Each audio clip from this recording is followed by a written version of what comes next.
So for the new BMW M4, it was important for us to focus on the most important elements. We emphasized the kidney and made it the main feature in the front. It is bigger and there is much more functions in the kidney. The air is not only going in on top, but also on the bottom. The whole kidney goes into the bonnet and gives it a very powerful look.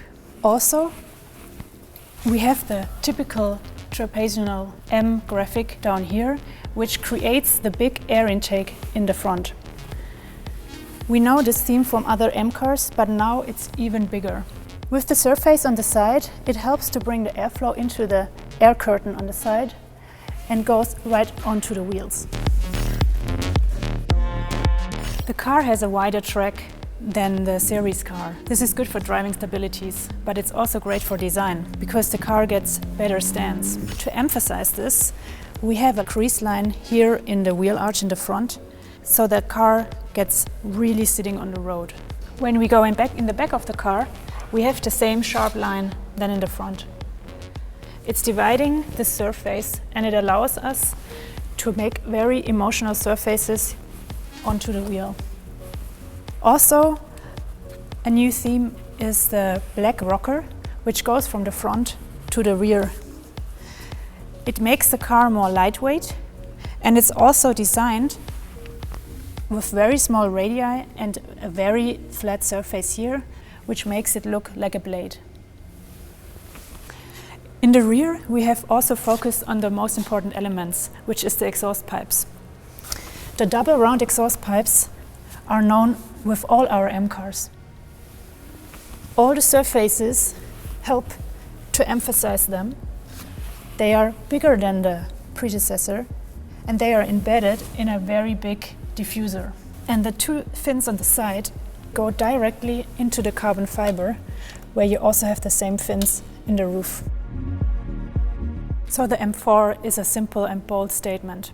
All the M cars are polarizing, and they are not necessarily pleasing everyone. They are meant to move people, not only physically, but also emotionally. Yep. And I think probably the most iconic element of the front on the new M4 are the kidneys. And those kidneys have been carried over identically in their external perimeter geometry on the race car. They've been opened up internally for the care and feeding of the racing engine, but ultimately it's still the same geometry on the perimeter, and it's also very, very similar at the front with the trapezoidal sort of lower mouth of the car. And I think together with those elements, the headlights also have this kind of very strong forward inclination, and that's also referencing the new M4, but carrying it slightly further and giving it a little bit even more determined expression. And for a race car, I think that's entirely appropriate given the purpose of it. Also at the front, we have a reference to the air curtain from the new M4, but in this sense, we've actually installed corner lights for improved visibility at super high speeds during endurance races. And this boomerang shape is actually the same as the shadow that's created on the new M4's front surface. But for the race car, this contour is incredibly important for the aerodynamic performance at elevated speeds, but also at different angles of yaw. And so that's one of the reasons this corner is a bit different than on the M4. Another important aerodynamic element of the race car is the front splitter. And that front splitter creates quite a bit of downforce, but it's also essential to the feed of the underfloor, which is also an incredibly important aerodynamic component. But that front splitter transitions around to the side, and you can see that same carbon fiber construction carries over to the rocker panel. And that rocker panel actually continues in a graphical way all the way to the back and serves to thin the car in terms of the overall proportion, in terms of how you would read it from a distance. There's also a kick on the race car that gives a little bit of a forward inclination to that lower graphic. I've noticed, I mean, this is something that we already know from the M8 GTE. Yeah. And we have also implemented it in the series car, the black element, to give it more of a lightweight feeling. Exactly, right. Yeah, it helps the proportion. I think the other aspect of the new M4 production car is that it has this kind of continuous loop from the A-pillar down to the air breather detail on the body side, and then down into the lower feature line of the body side. And the race car picks up on that exact same constellation. You'll notice we actually don't have an explicit air breather, but rather an entire area dedicated to letting exhaust air out of this area of the car.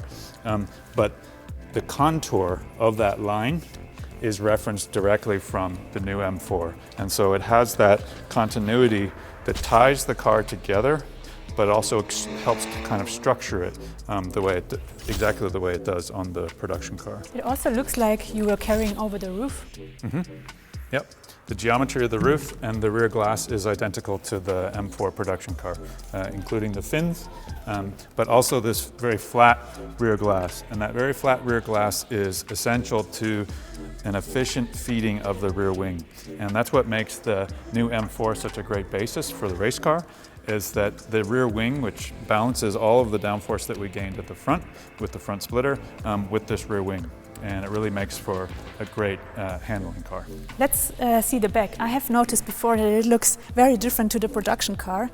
In some areas it's quite familiar, but down here it's very different, right? Mm-hmm. Yep, yeah, you're right. So probably the biggest difference is defined by the added width. So the car is about 75 millimeters wider per side than the production car. And so because of that, we have the very generous fender flare. But yeah, it creates a wider constellation at the rear.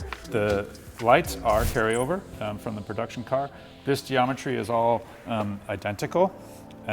We do have some added technical elements for serviceability. These are quick releases for this rear deck lid.